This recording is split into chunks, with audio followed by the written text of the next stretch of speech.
Look at this, guys. There's a right party going on my my butter beans here. Look at that bugger.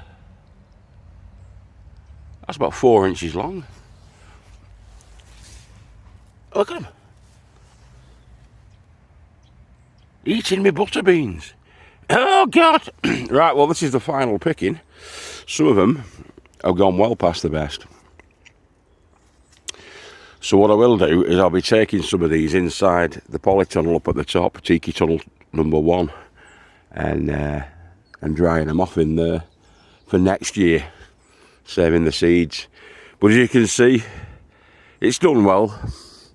The butterbean plants have done very well this year. This is the 4th picking. I'm going to be doing the last picking as well because they're coming out now, these. But we had the butterbeans there, and then we also had the French climbing beans at the side. And here, so all the French have gone past the best as well. It's the weather. Can't stop that, can you? Can't stop the seasons. And they're all ready for the final harvest. There's loads on here that are still in good shape and some that are not. So I'm going to be rooting through those, saving the good ones for the table, and then the other ones that are not so clever, I'm going to be storing those again up in the top tunnel to dry out and seed again next year. So it's costing me nothing. So I'll have to come down and show you guys.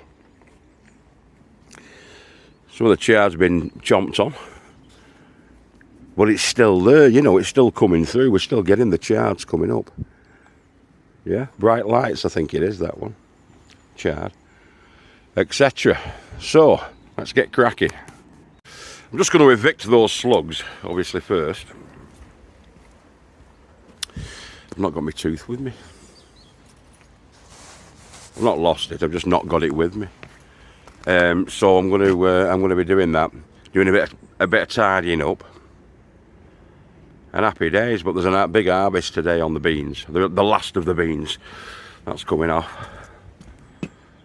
Yes. So we're just mid-harvest now, and it's been a good picking of these Gigantese, as you can see there, the Greek Gigantese. We've also been picking some of those fine French beans, the climbing beans, climbing French. And with the climbing French, they get clusters like this. Because I've got so many, I can be quite judicial really with my harvest. So the ones with the marks on, I'm going to save a few of those for seeds, and the ones that are nice and clean, I'm going to be eating, or we're going to be eating. But yeah, they're dead prolific.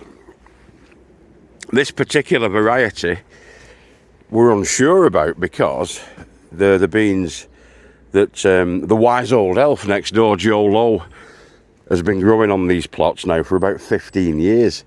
The same set of beans has been grown for about 15 years. He just harvests them, saves the seeds and plants them again. And originally he's not 100% sure what variety they were when they first came on. So they're Eden beans now, these. The wise old elf beans. And I'm going to be saving quite a few. Because next year, same with these, next year I plan to grow probably, instead of 3 plants that we grew this year, I'm going to get them all down the borders. And have about 15 plants, because the butter beans have been gorgeous. And so are these elf beans. The climbing beans, again, massively prolific, as you can see. We've been picking these for the last few weeks, probably about a month and a half really. We've been picking these, and they're still full of them. So perhaps not as many of these. I'll probably grow about 12 of these. I think there's 12 plants in there anyway. 12 plants of those. But I get about 12 to 15 plants of these butter beans, because they're great. They are good. Yeah, happy days. And that's what you want. You want a big return for your buck. And actually the buck hasn't been too much this season. I'm proper in the sun there, guys. It's not cost much, because we're established now and we're saving seeds. Let me just clean you up a little bit there. Probably it's my eyes, I think. Because we're established now and we're saving seeds, it's not costing anything. You know, we've got the horse manure this year. Quite a lot of bulk growing medium has been provided by the horse manure, the well-rotted horse manure that we got from the stables via John, Big JC. And so we've topped up all our beds with that, so that's really not cost us anything apart from going picking it up, which is good. Need more of that as well. I'm going to try and sort something out with that. I wonder if Mick's got his trailer tomorrow. I'll ask him. Might be on tomorrow, Mick, we'll find out.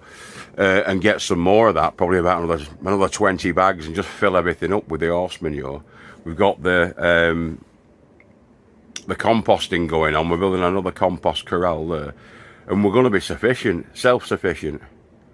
I'd say 90% self-sufficient in the growing that we're doing, which is good. It's took about 5 or 6 years really to get that established and get the contacts and get the actual capability to do it. But once you have got that, then it's a doddle, and it's not costing much in seed either.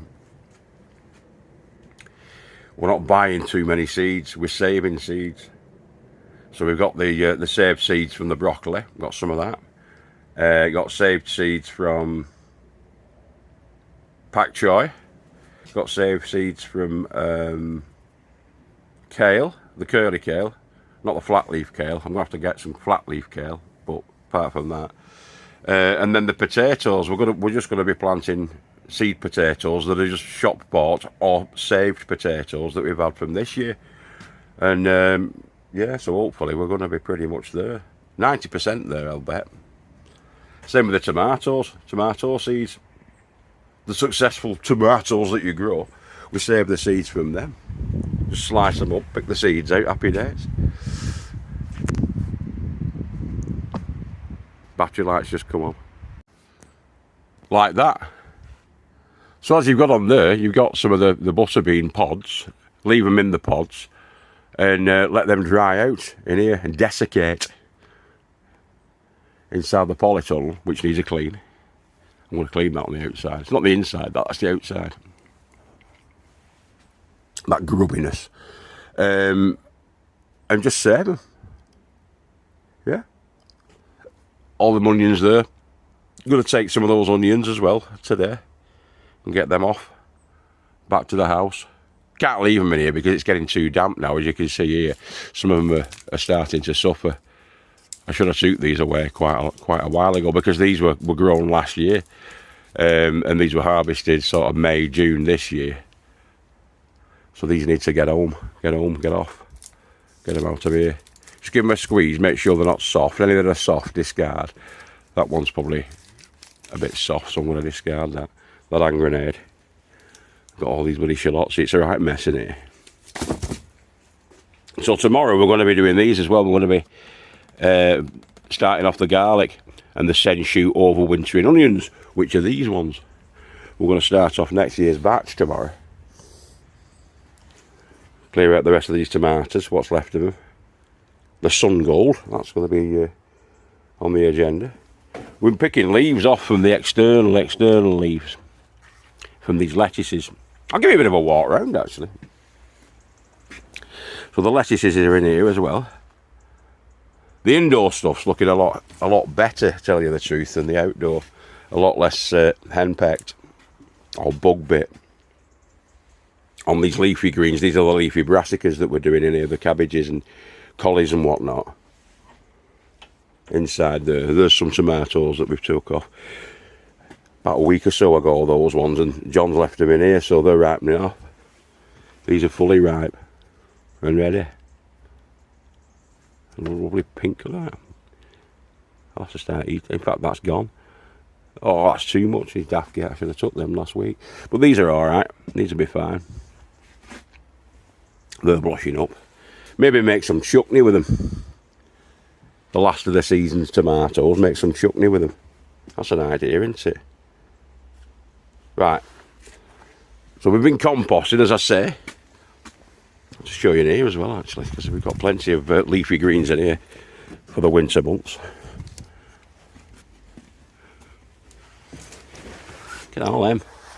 all tightly packed together. But they're like a mini crop variety, these ones. Mini cabbage.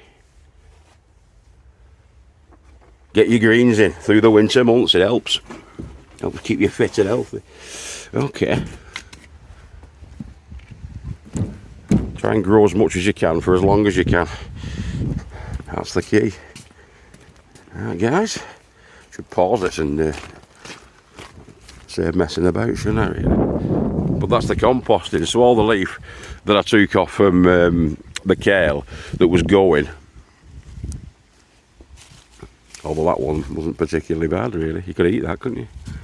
Anyway, I've got tons and tons of it, so we just rotted it down in here inside the sort of slow burn composting corral that I've got up here. That'll just rot down naturally.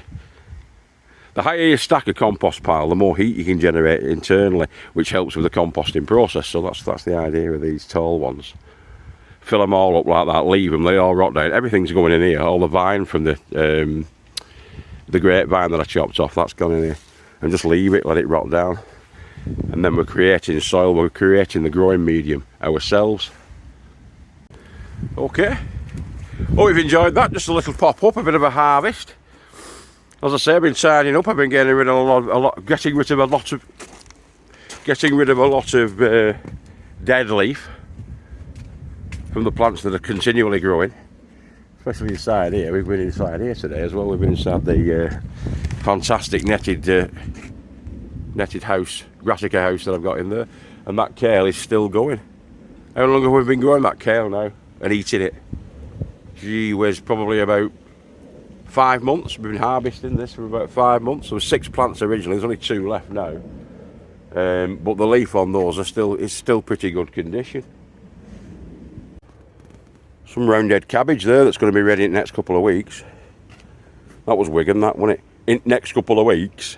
So in the next couple of weeks, ladies and gentlemen, the roundhead cabbage should be ready for harvest. And in here as well, there's not that much weeding that you need to do. I've not even touched this for weeds for about 3 weeks, and there's still a few of the perennials coming through, like the merce tail and the bindweed still coming through. Some like meadow grass as well that spreads its wings everywhere. But I'll just keep on top of that, keep an eye on that, and just keep an eye on clearing away some of the dead leaf. You can see here, hopefully, spot that, millions of whitefly, but the leaf is not particularly being affected by it. The plant's not particularly being affected by it. Doesn't do it any good, the whitefly, but it doesn't really do it that much harm. Not so much as I'd want to use pesticides on it, or insecticides. Have a great weekend, guys. Catch you later and love you all. And remember, keep growing with your heads down. Keep on top, keep yourselves fed, keep yourselves healthy. Get out of the sunshine when it is sunny. Alright, have a good one. Namaste, peace and love. Guru out. Bye bye now.